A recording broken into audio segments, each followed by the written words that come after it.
Hi, this is Arthur, and you're listening to Joyce Elliott in Arkansas on Two Broads Talking Politics.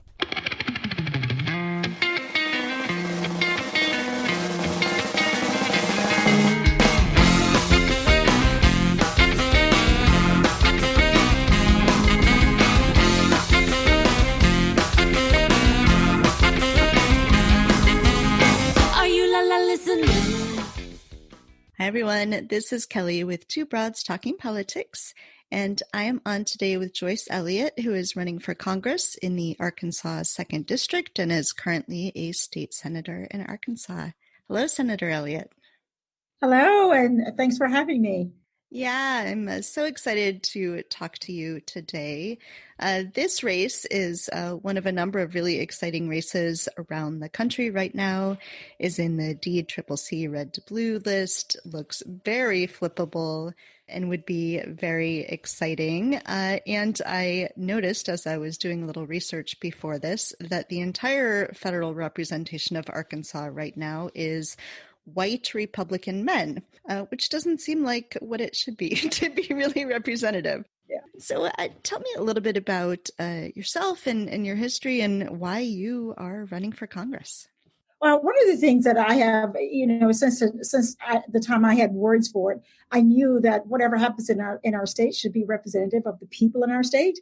And I grew up in Arkansas. I was born here and grew up here and decided to remain here because at an early age, I did see things I thought needed to be changed.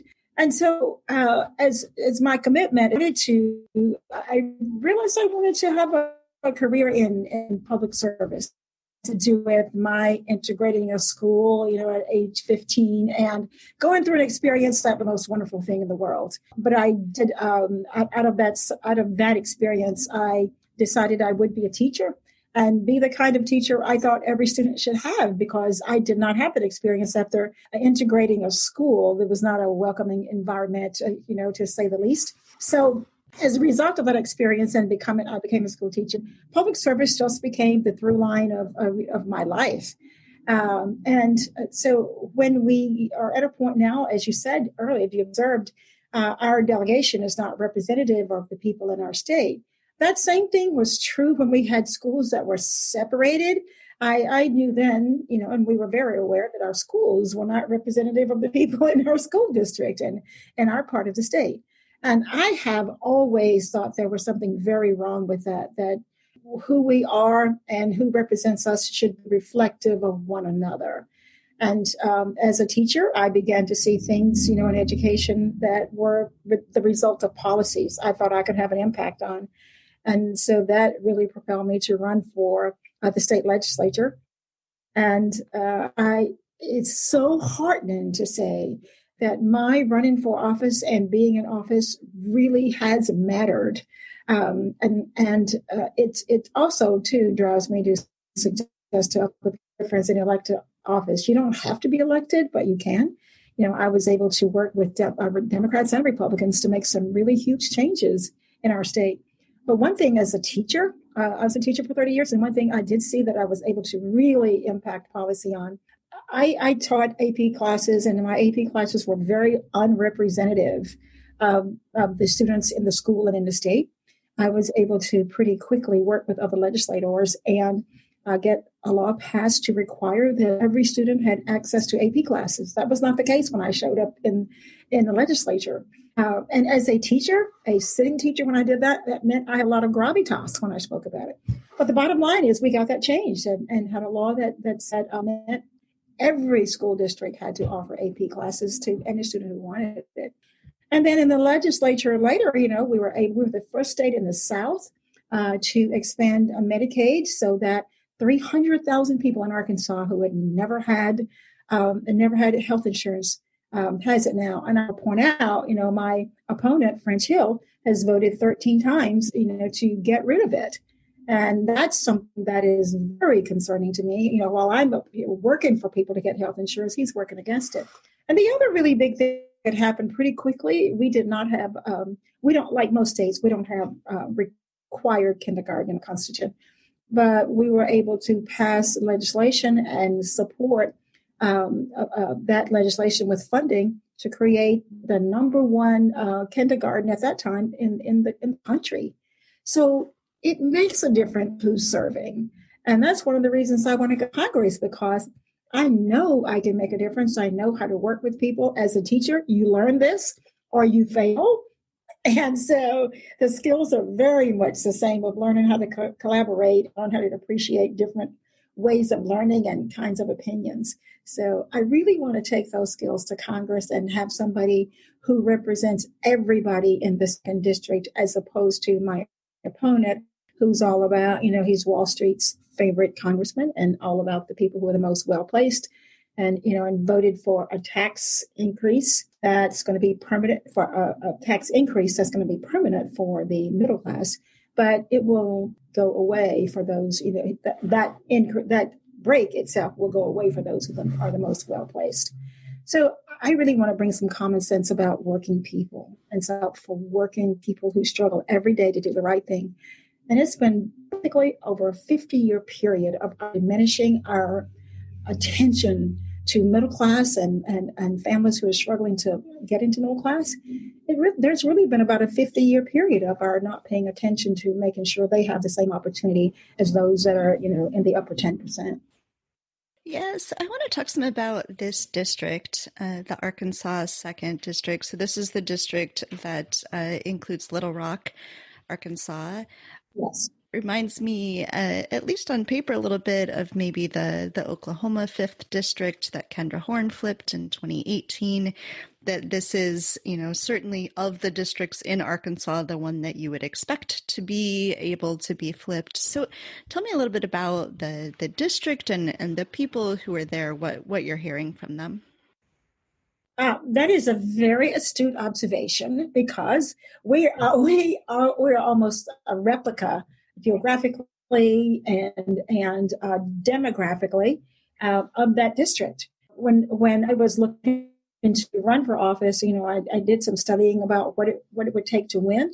And one of the things I came across was Noah Rudnick's evaluation of Arkansas 2nd District. And what he does, he tends to go in and dig down a lot deeper, not just an overall look at the district, but he looks at the counties. And one of the things that he said in his evaluation of our district was that we were very much like the district you mentioned in Oklahoma. And as I looked at it, sure enough, that's the case. The demographics have changed pretty drastically. And he pointed out, and rightfully so, that it's this coalition of the changes that is going to give us the ability to win, just like in the Oklahoma district you mentioned. For example, the college-educated demographic has grown to 29% and still is growing. And that's different from the state, which is about 24%. And the African-American population has grown in this district. And I always am careful to know, I don't just assume any of these people are going to just vote for us because I'm naming their names. But it's grown to 21% and growing. Any of the people in the African-American demographic are in the outer counties, which is very helpful to us, not just in Pulaski County where Little Rock is located, as in Oklahoma City, not just there.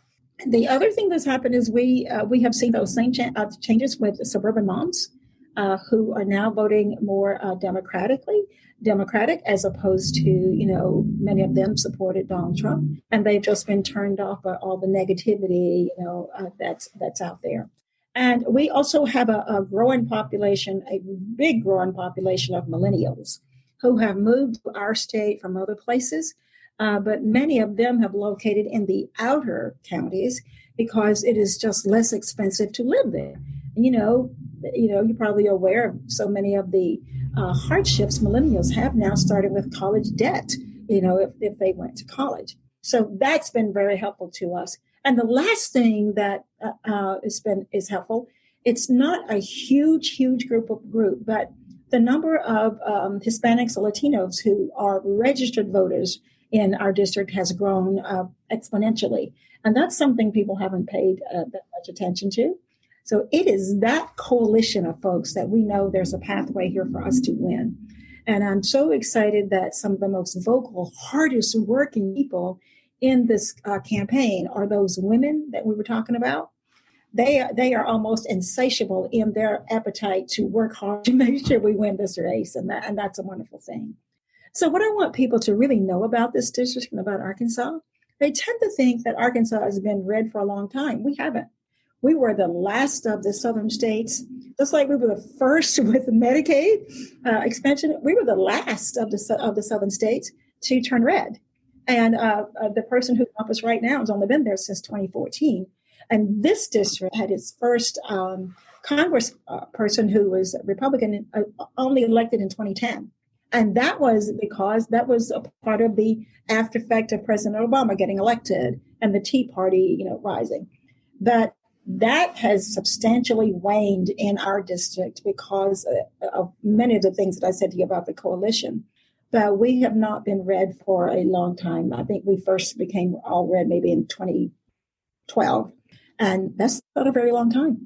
And so we are very excited about what's possible here. Yeah, everyone we have talked to in the South over the past few months, there is just such electric energy in the South right now among Democrats, among progressives. It is exciting. Yeah, it is. Yeah, and that's so exciting. And we wouldn't be excited like this if we didn't know that we live here all the time and we see the differences happening.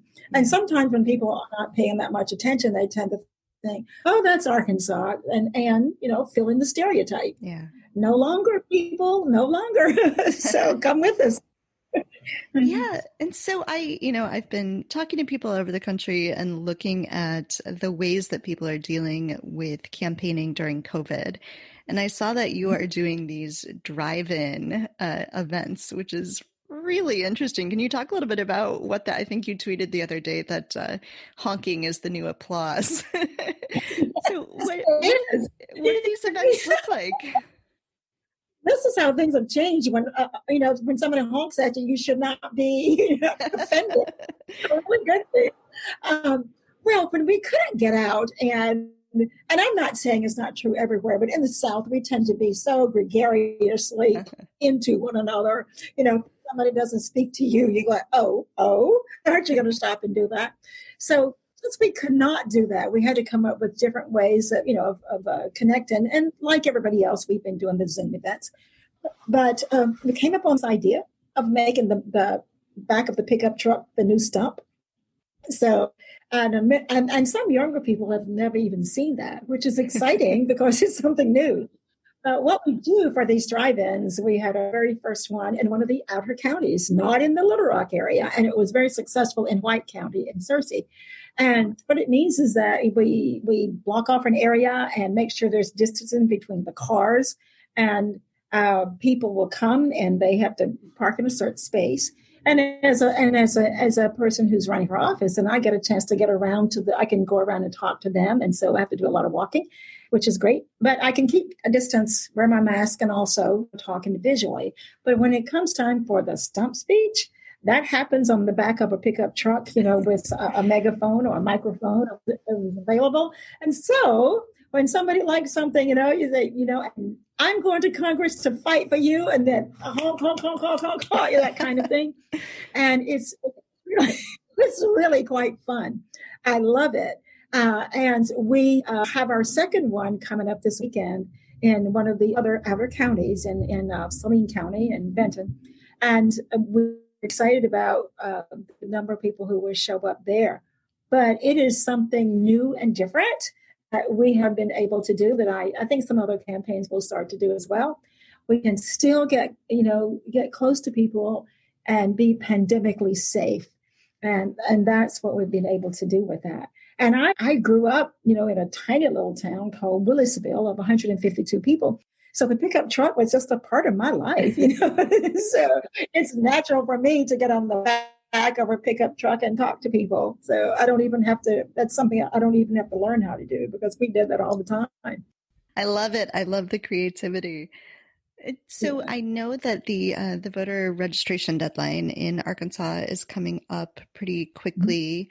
October 5th. And what does voting look like in Arkansas? What sorts of options do people have this year for actually casting their ballots?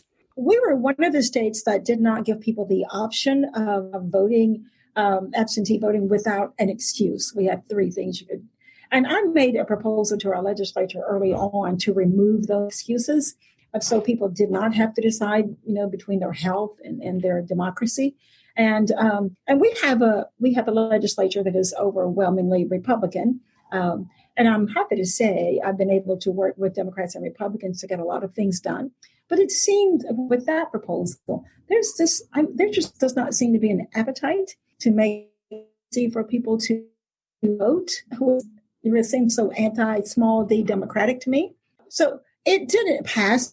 Farther than I think it was probably going to pass. I was surprised, but I definitely wanted to start the conversation and make people start thinking about it. And when it did not pass, then the pressure really wanted to issue an executive order because the conversation was starting. He did now everybody can vote, without having, a particular kind of excuse to say it's the pandemic or whatever. But a lot of people in our state, because of the current law, have not had that experience of voting absentee by mail.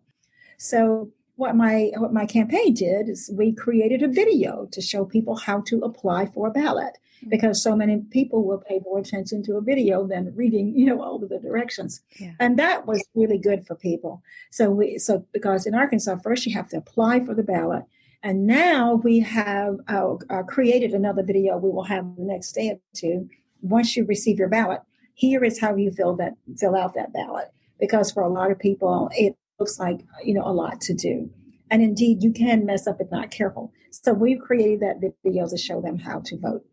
Many people are voting by mail. And some, since our president has made such an issue of voting by mail, some people have become a little bit more skeptical and are now going to vote in person.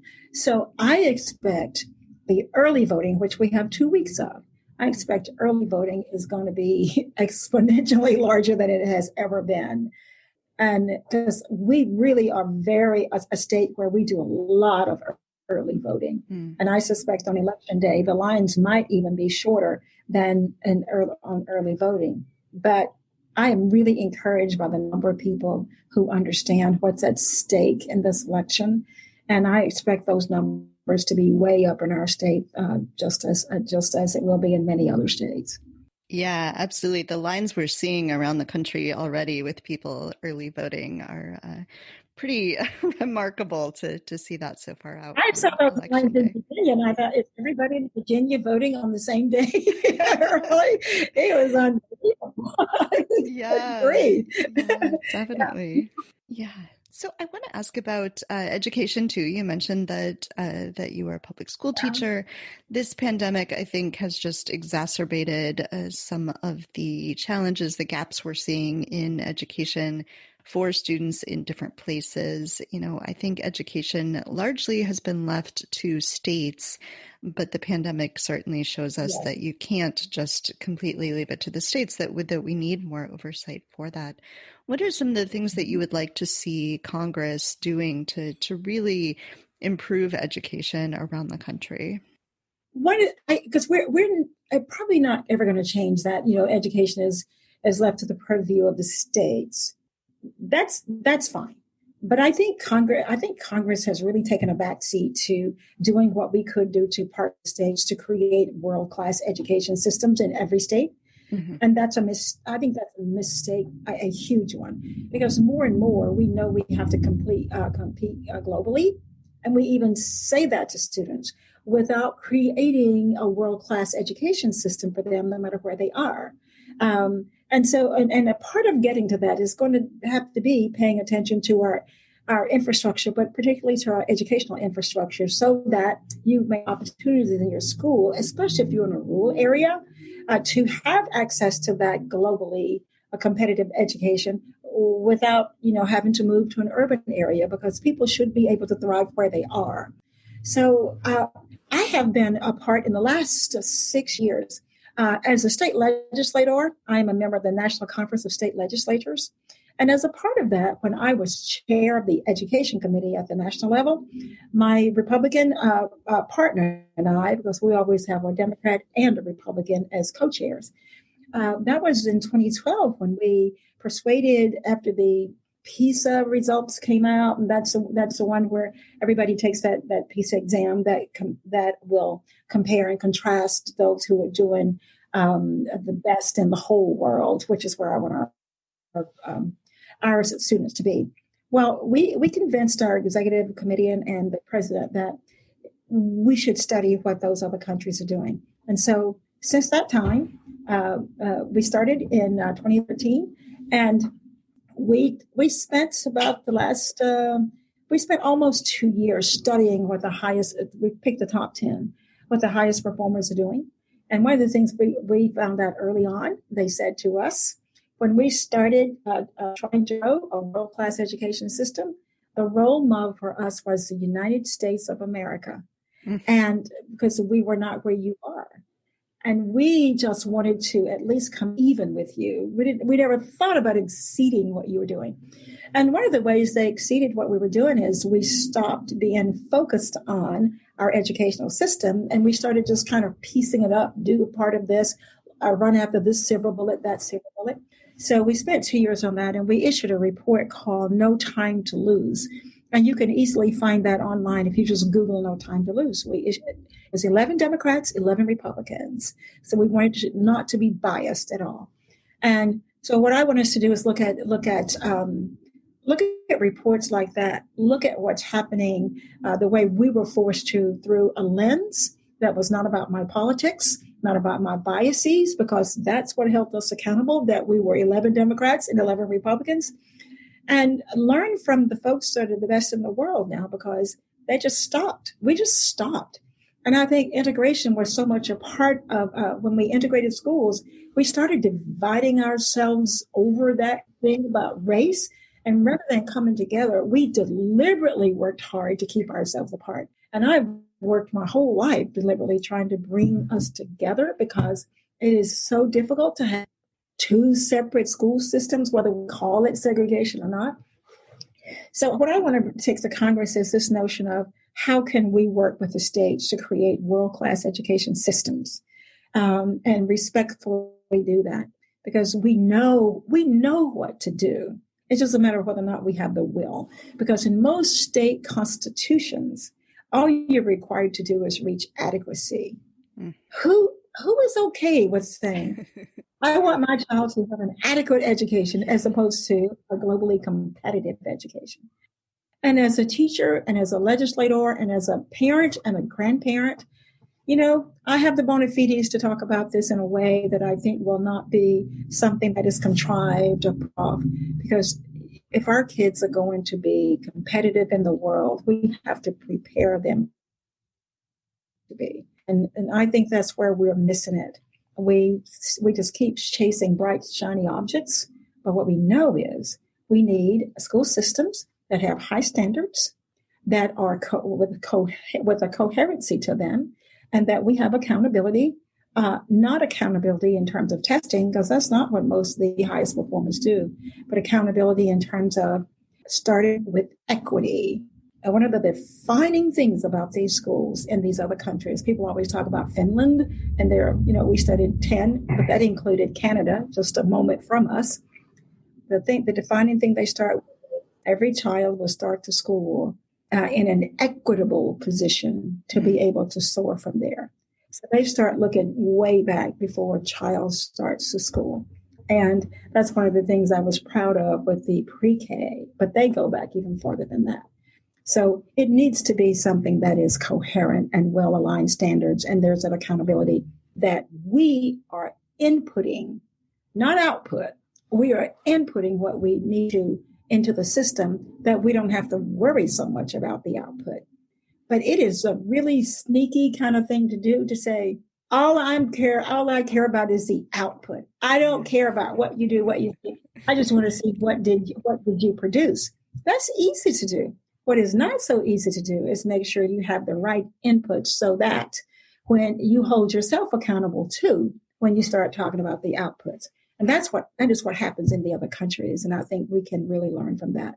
And last thing on this, the people they depended on, and we work with the experts all over the world, including Pasi Sahlberg from Finland. And the thing that he said, I will never forget what Pasi Sahlberg said. He said, I just depended on the American experts. I don't know why you don't listen to your American experts. And I'm like, okay, yeah, good question. That sounds like the question for everything at the moment. Why aren't we listening to our experts? Yeah.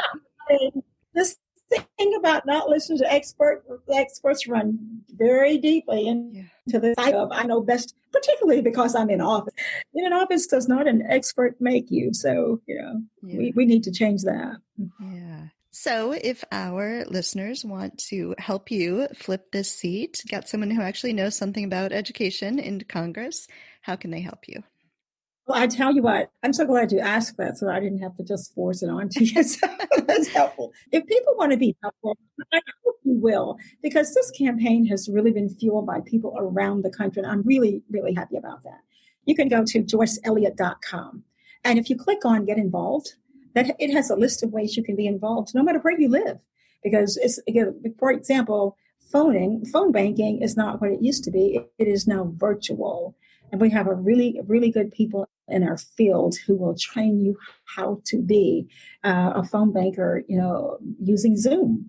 And it's a really kind of neat thing of maybe 20 people sign on and we're all there on the screen at one time where we can see each other calling and we can exchange notes and so forth.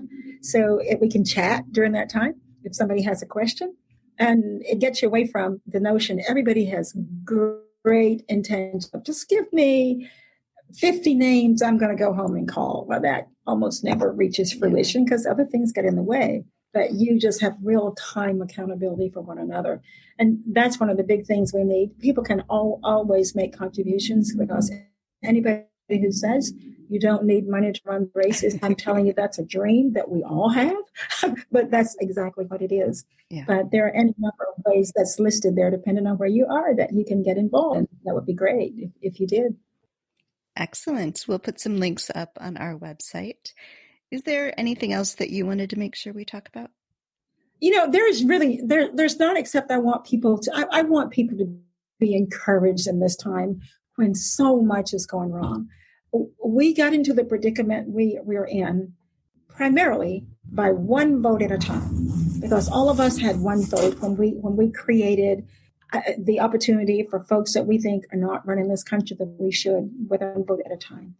I also want people to think about how that can be reversed with one vote at a time. So be encouraged and understand as surely as something is the way it is, we can change it with our vote because it matters. And we owe ourselves, we owe our folks our kids who are coming after us a better future than what we have right now. And the last thing I want people to know about our race is that this is Arkansas. Our last poll that we had for our second district, the polls show us winning 48 to 46.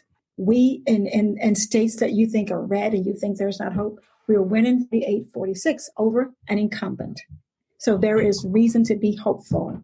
There's reason to know that if we get out, don't make excuse, plan to vote, we can change the trajectory of what we see right now. Perfect. That is wonderful. Thank you. Thank you for listening to Two Broads Talking Politics, part of the Dimcast Podcast Network. Our theme song is called Are You Listening? Off of the album Elephant Shaped Trees by the band Immunuri, and we're using it with permission of the band. Our logo and other original artwork is by Matthew Weflin and was created for use by this podcast. You can contact us at twobroadstalkingpolitics@gmail.com or on Twitter or Facebook at Two Broads Talk. You can find all of our episodes at twobroadstalkingpolitics.com or anywhere podcasts are found.